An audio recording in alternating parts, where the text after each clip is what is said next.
Hello, welcome to the first snapshot of 1.17. This is 20w45a, and it's crazy how we got a snapshot this early. I wasn't expecting one to just come out because 1.16.4 also just came out this week. And we already know their planned date to release 1.17 is summer of 2021.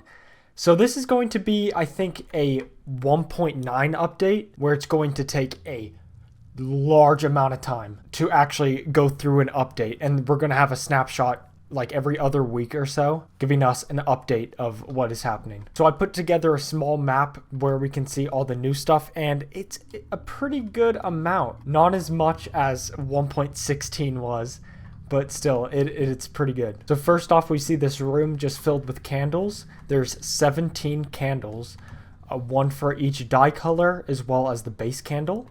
You can also put these candles on cakes now, and the patch notes said that you can wish someone a happy birthday.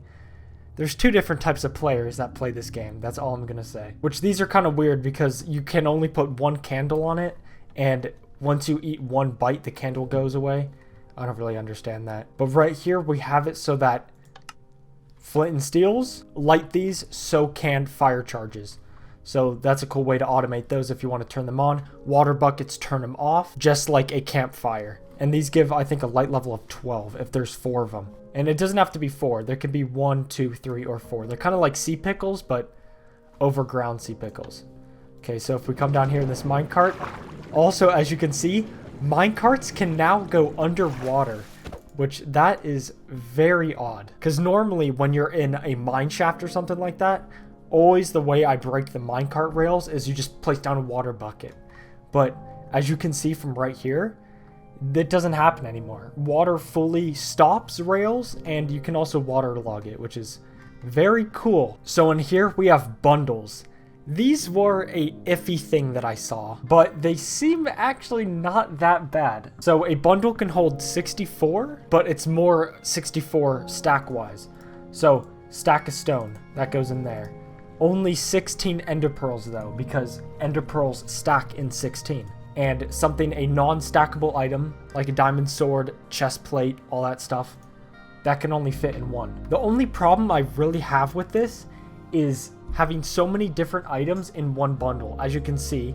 And then I go boop, and it's all in my inventory. And then you have to go like this if you want to pick it all up. Something I found very cool about bundles was having crafting recipes in it. So I have that, and it gives me all this stuff. So right away, boom, diamond pickaxe. I can make a lightning rod, which we'll get into that. This is actually how you make the bundles. I'll make a bow, and I'll make a candle. This is how you make the candles. This is how you dye the candles. I mean, it's pretty simple. So that's one of the only things I really found super useful for bundles. They are expensive. Rabbit hide is way too expensive because I think I'd rather beat the ender dragon and get shulker boxes instead of finding rabbits and killing them. But behind us we have the new copper, which copper is super cool the way it works. So I'm just going to place that down right now, break this copper block. This is what it looks like, and I'm just going to smelt that real quick. So another thing that you can do now is getting a copper block. Let me not use that one, let's use this one instead. And this is a slightly weathered copper block. It goes all the way up to semi-weathered and weathered. What you can do with honeycomb now is wax them. So these are called waxed, lightly weathered cut copper. Huge name. I think they should change that. But now when you place these down, they don't look any different between that or what it looked like before.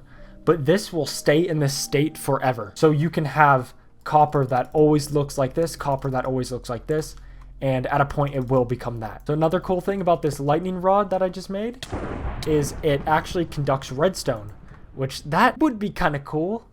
I don't know how it's gonna be super useful because lightning is so random. So this copper is now finished. It looks like that. You saw it earlier from the bundles. But let's just go through here now. So this is the new Amethyst Block, which we see in Amethyst Geodes, which this is what they look like in the actual world. They look pretty cool. I was on this world for a while, so these will actually turn into buds at first and then grow into these full-grown crystals. They're fully grown now because I've been in this area for a while.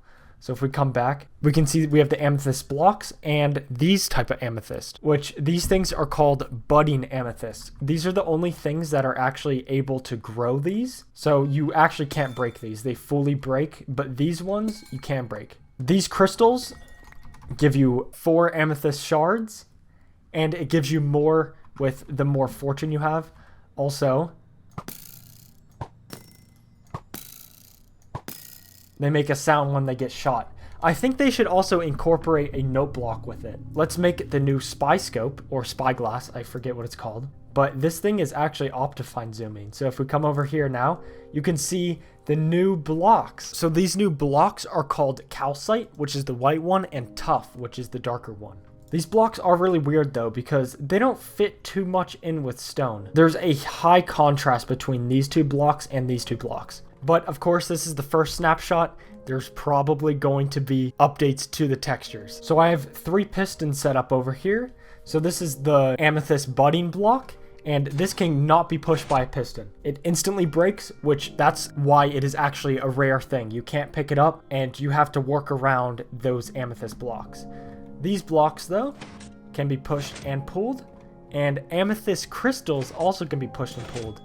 But there's a glitch right now where you can duplicate the shards, which of course that's going to be patched in the end. And right across from here, you can put lava inside of a cauldron now, which that's super cool. And yes, it does set you on fire. I'm not going to jump in it because I'm in survival. And this gives off a signal strength of 1. And right in front of me is tinted glass.